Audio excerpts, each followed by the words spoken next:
안녕하세요. 개천형 입시 컨설팅입니다. 오늘은 정시에서 고른기회 전형과 일반 전형의 차이를 말씀드리고자 합니다.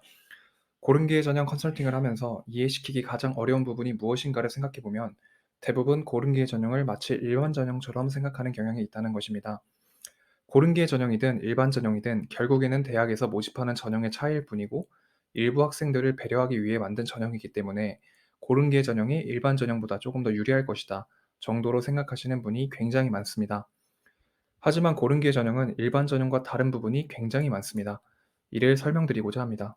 첫째로 모집 방법입니다. 고른기의 전형과 일반 전형은 사뭇 다른 모집 방법을 갖고 있습니다. 우선 일반 전형의 경우 대부분의 대학에서 학과별로 선발합니다. 그리고 그 학과의 모집 인원이 수십 명에 달하기 때문에 같은 대학이더라도 선호도에 따라 입결의 차이가 존재합니다. 예를 들어 연고대의 인문계열은 서성안의 상경계열과 비슷하다라고 보시면 됩니다. 하지만 고른기의 전형의 경우 모집 방법이 두 가지로 나뉩니다.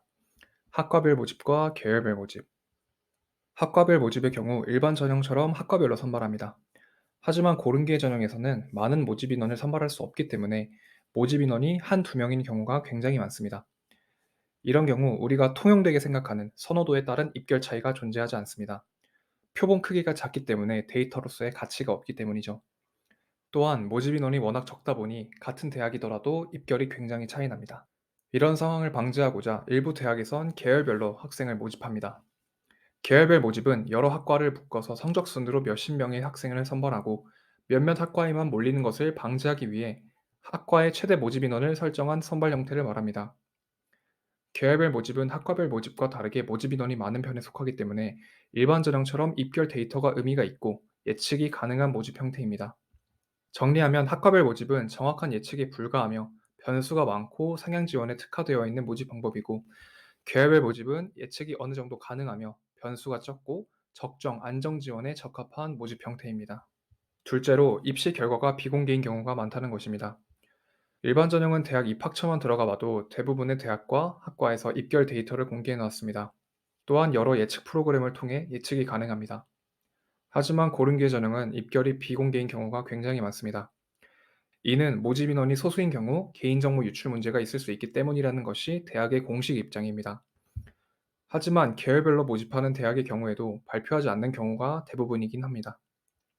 이유가 어찌됐든 학생 입장에서는 공식적으로 발표한 자료가 많지 않기 때문에 몇 개의 대학에서 발표한 자료로 다른 대학을 예측하거나 수소문할 수밖에 없기 때문에 불확실한 정보에서 오는 불안함이 있을 수밖에 없습니다. 그리고 이것이 일반 전형과 고른기 전형의 차이라고 보시면 됩니다. 셋째로 모집 인원이 적다. 고른계 전형은 입학 정원의 10% 내외로 선발하도록 권장합니다. 계열별 모집으로 선발할 경우 크게 문제는 없지만 학과별 모집으로 선발할 경우 안 그래도 적은 모집 인원이 여러 학과로 분배가 되게 됩니다. 이런 경우 한두 명의 모집 인원으로 선발하게 되는데, 적은 모집 인원은 입결 미발표 현상과 입결 불신 현상 외에도 학생들에게 심리적인 영향을 미칩니다. 수시와 다르게 정시는 단 한 번의 시험, 3개 원서만으로 대학에 입학해야 합니다. 그중 다군의 경우 대학이 많지 않기 때문에 보통 선호하는 대학은 가군과 나군에 있습니다. 즉, 학생이 원서를 쓸 때 기대값이 높은 원서는 가군과 나군 두 장이라는 것입니다. 이 상황에서 학과별 모집으로 선발하여 모집 인원이 한두 명인 대학은 학생 입장에서는 부담으로 다가옵니다. 확률상으로 모집 인원이 몇 명이든 크게 영향은 없지만 적은 모집 인원은 자신보다 성적이 조금이라도 높은 학생이 들어와서 내가 예비 1번으로 불합격하면 어떡하지? 라는 불안함을 갖게 합니다. 이 불안함은 대부분의 학생이 갖고 있기 때문에 고른기회 전형에서는 한두 명 선발하는 학과별 모집은 지원율이 떨어진다 라고 봐도 무방합니다. 넷째로 매년 변경되는 모집 인원이 많다는 점입니다. 일반 전형에서는 매년 변경되는 모집 인원이 크지 않습니다. 하지만 고른기회 전형의 경우 애초에 모집하는 인원 자체가 적기 때문에 작은 변동도 입시에 큰 영향을 끼칩니다.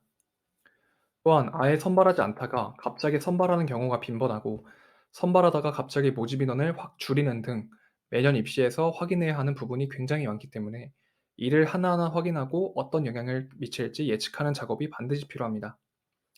올해의 경우에도 농어촌 전형에서는 서울대학교와 건국대학교가 처음으로 정시 모집을 시작하고, 기회균형 전형에서는 연세대 모집 인원이 2배나 증가했습니다.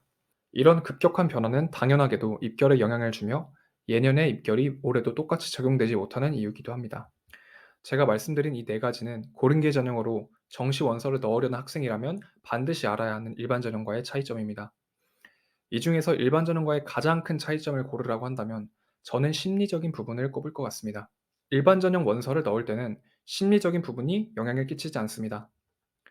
하지만 고른계 전형에서는 적은 모집 인원, 입결 미발표 등으로 원서 영역에서 불안함이라는 변수가 존재합니다.